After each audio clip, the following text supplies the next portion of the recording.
OK, Stuart. We need to start planning our paper on public libraries. Have you thought of an angle yet? Well, there's so much we could look into. How libraries have changed over the centuries, for instance, or how different countries organise them. What do you think, Trudy? Maybe we should concentrate on this country and try and relate the changes in libraries to external developments, like the fact that far more people can read than a century ago, and that the local population may speak lots of different languages. We could include something about changes in the source of funding, too. Yes, but remember we're only supposed to write a short paper, so it's probably best if we don't go into funding in any detail. Right. Well, shall we just brainstorm a few ideas to get started?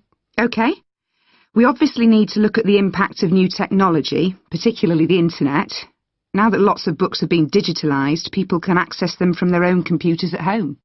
And if everyone did that, libraries would be obsolete. Yes. But the digitalised books that are available online for free are mostly out of copyright, aren't they?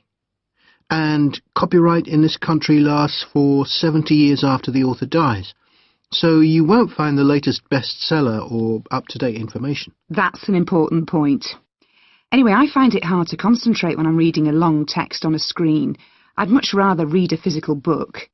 And it takes longer to read on a screen. Oh, I prefer it. I suppose it's just a personal preference. I expect the libraries will go on evolving in the next few years.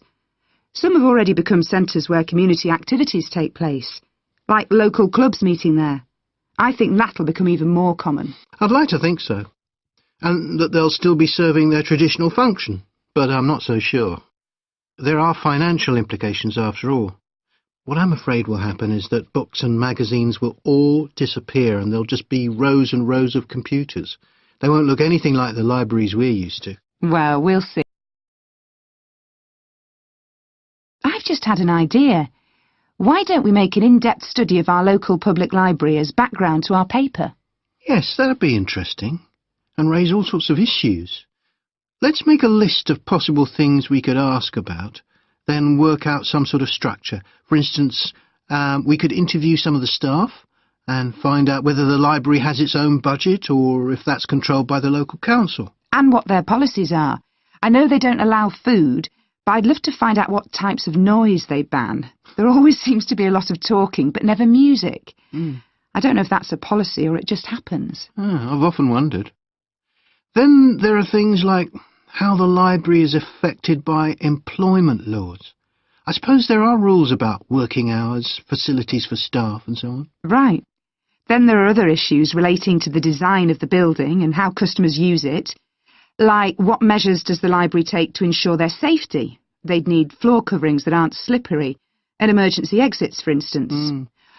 Oh, and another thing, there's the question of the kind of insurance the library needs to have, in case anyone gets injured. Yes, that's something else to find out.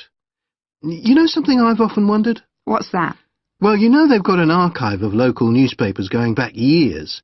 Well, next to it, they've got the diary of a well-known politician from the late 19th century.